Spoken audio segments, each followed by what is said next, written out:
né, com trajetórias diferentes, porém bastou uma única oportunidade de conhecimento para que a gente mudasse a nossa história, que depois veio se cruzar e hoje a gente está à frente desse trabalho. E talvez, para muitas pessoas, uma única oportunidade é suficiente. É suficiente. Para outras não, mas o importante de tudo é não desistir. Tá certo. Olha, eu acho assim uma coisa fantástica. Parabéns, mas assim, aos longos dos anos que a gente tem as comunidades, são contadas as pessoas que conseguem numa única internação. Sim. E a média de reuniões que você pegava na semana? Olha, Cláudio, eu não lembro de ter perdido até 6 anos e meio, nenhum dia. Parabéns. Depois começou a espaçar. Cara, né? e você também, César, assim? Esse mesmo pique? Eu também. Eu tive um período onde eu me afastei um pouco e esse período foi de muito crescimento, porque foi um período, como eu cheguei muito novo e depois de algum tempo eu comecei a questionar, a vida foi se preenchendo de outras atividades, trabalho, namoro, vida social, coloquei e eu me afastei não totalmente, mas eu não tinha mais essa assiduidade. E o que eu senti na pele foi uma queda imensa da minha qualidade de vida sem dúvida. E a volta da minha doença. Mesmo sem uso de droga, eu sou portador de uma doença e a consequência dela foi o uso de drogas. Mas eu preciso da manutenção, não simplesmente para que eu não volte a usar drogas, mas para que eu tenha uma vida com qualidade.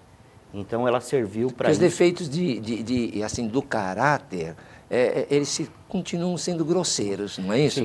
Acentua-se. Sim. Eu costumo, acredito, né? Eu costumo falar que eu procurei ajuda para resolver um problema que eu achei que eu tivesse com as drogas. E eu permaneço até hoje dando manutenção, porque eu descobri que o problema nunca foram as drogas. O problema sempre esteve instalado dentro de mim. Interiormente. Interiormente. As dificuldades de elaborar, de pensar, ter objetivo, seus complexos, frustrações. Totalmente distorcidos, tudo isso. E a interrupção do uso de drogas foi apenas o começo dessa jornada que eu precisei mexer aqui dentro, buscar todos os valores, rever todos os conceitos, instalar um novo software dentro do HD. Um novo programa. Um novo programa para que eu pudesse continuar vivendo. E esse programa você acabou aprendendo dentro dos anônimos, dentro dos grupos? Dentro das Irmandades Percebendo. Anônimas. Eu vim a conhecer dentro da instituição para a qual eu passei o tratamento e dei sequência e dou até hoje dentro dos grupos de apoio. Quando você fala que você, dentro da instituição em que você ficou internado, é Exato, isso? Foi ali que exatamente. começou um processo de interiorização, de se autoconhecer? Foi ali que começou, ali foi a minha escolinha de voo.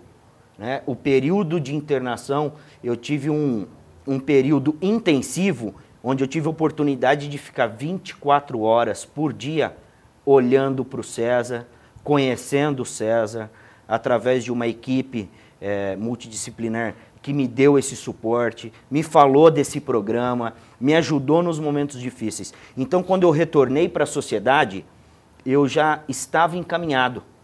Eu só precisei dar sequência àquilo que foi aprendido. Aí você percebeu que você era um bebê chorão, um reizinho. Isso. É o rei bebê, é o reizinho, não é? Verdade. Queria toda a atenção, todos os agrados. E que eu tinha parado com 19 anos, passando por favela, por uso de droga, por um monte de situações que o uso de droga coloca, eu tinha parado a minha idade emocional dessa criança mimada que precisava de atenção. Né? E que eu precisei vestir a máscara, até que o Plínio falou, do personagem, para poder viver nesse mundo louco, e que eu passei por lugares onde eu não podia ser eu mesmo, onde eu não podia chorar, onde eu não podia demonstrar medo, fraqueza, e aquilo fez com que eu construísse um impostor. E eu precisei desmoronar esse impostor. Né? Sem dúvida. E esse período foi dolorido, mas de muito crescimento. É maravilhoso isso, né, Plínio? Engraçado. Eu gostaria só de fazer uma parte em cima do que foi falado. Uma doença multifacetada, cujo um dos sintomas é o uso, né? Verdade. Um dos sintomas é o que aparece para o próprio indivíduo, para a sociedade, para a família, para a polícia, etc. Né? É o que aparece. São né? escapismos que as pessoas buscam, cada uma maneira de aliviar suas dores. Anestesia da confusão, né? Da confusão. No caso que o César está falando, complementar. era muita confusão. Da confusão. E o que é gostoso dentro do grupo é assim, como as pessoas vão te orientando, te norteando, te dando norte. Porque você vai ouvindo tantas experiências de vida que deram certas diante dos reveses que a vida está sempre encontrando apresentando a cada um de nós. Mesmo limpos. Mesmo limpos, não cessa. Mas aí é que está. Agora limpo, você consegue se posicionar, pensar, raciocinar e ter uma resposta para essas situações. Sim. Antes era fuga. Nem tinha. Era instintivo. Era instintivo. Não podia sentir, que sentia e agia. Não pensava. Não pensava. Isso, o reflexo disso, a colheita desse plantio é de muito sofrimento. E a doença, ela não é contagiosa, mas é uma doença contagiante. Que as pessoas que estão em volta e que realmente, que são a família, que realmente tem amor, tem apreço, que não quer ver o indivíduo nessa situação, elas acabam adoecendo junto e com sofrimento.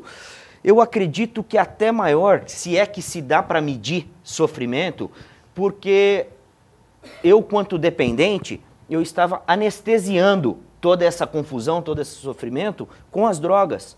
E os meus familiares, que tinham que acordar no outro dia cedo, trabalhar, muitas vezes acordavam e tinha sumido alguma coisa de dentro de casa, que eu tinha passado lá e levado. E aí, quando eu retornava para casa, eles estavam na janela sentados, precisava esconder todas as coisas, já não tinham mais o que falar, eles não falavam, simplesmente ficavam sentados olhando e assistindo o filme, tamanha impotência. Nunca te convidaram para ir embora de casa? Falou, chega, amamos você, mas não aceitamos mais o que você está fazendo? Não, eles não tiveram essa estrutura. Não tiveram? Não tiveram, porque eles foram adoecendo e não... Dizendo amém. Amém. Não tinham. Não sabiam hoje, como lidar, não é? Hoje, lidando com família de dependente diariamente devido ao trabalho, então, a gente percebe o quanto a família adoece junto. Fica dependente, escrava do adicto. Sem perceber. Sem perceber. Nós usamos a substância e eles nos usam, né? Emocionalmente, descarga emocional, né? O problema não é nem para onde ele foi, graças a Deus que ele voltou. Graças a Deus que ele voltou. Pior que é verdade. É verdade. A família ainda dá graças a Deus. Vocês acabam levando, levam as coisas, e a família está tão doente que muitos ainda dão o dinheiro. Leva meu dinheiro, leva a minha saúde, leva o meu sono, leva a minha paz, mas por favor, volte vivo. Volte vivo. É um medo Não devido à impotência. Voltar, né? Devido à impotência da situação, porque parece não ter o que fazer. Não ter o que fazer. E todas as atitudes que a família tem, acredita que está fazendo o melhor. E inconscientemente está levando o dependente só reforçando cada vez mais para o buraco. Nós costumamos falar assim, porque nós nos confrontamos com mães muito facilitadoras, pais e mães, que se continuar passando a mão na cabeça do adicto, vai acabar passando a mão no caixão. É verdade, Plínio, é verdade. É pesado falar isso, mas é fato. Sem dúvida, a gente trabalha assim com... Eu coloco muitas vezes para os meninos atendentes na recepção, que a família marca às vezes uma consulta e retorna dizendo, mas eu não vou porque o meu adicto não quer. E o que eles estão avisados é assim, eu quero a família, eu não quero o adicto. Sim. Porque se eu conseguir tocar a família, ela vai entender que ela está agindo totalmente errada. Estão tão perdidos quanto o dependente. Não é verdade? Com o agravante que o adicto está explícito, ele usa a droga, então o problema é dele. É muito mais difícil para a família reconhecer e justificar no comportamento e no uso do dependente que o problema está todo nele. E é importante essa colocação Cláudio, eu também compartilho dela que o trabalho com a família precisa ser tão intenso e tão sério quanto o trabalho com o dependente. Mas você já vai falar já no próximo bloco, que agora a gente vai no intervalinho e voltamos já. Só um minutinho.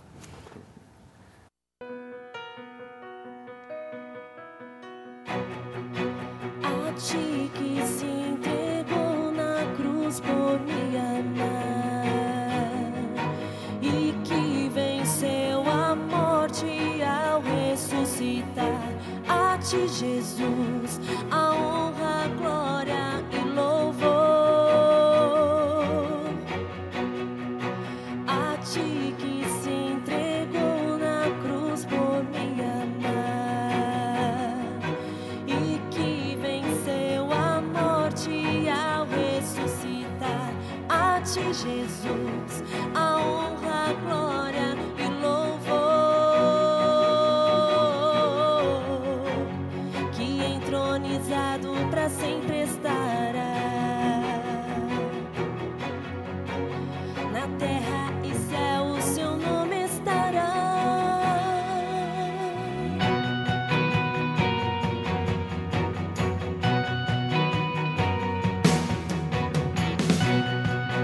A ti que se entregou na cruz por me amar e que venceu a morte ao ressuscitar. A ti, Jesus,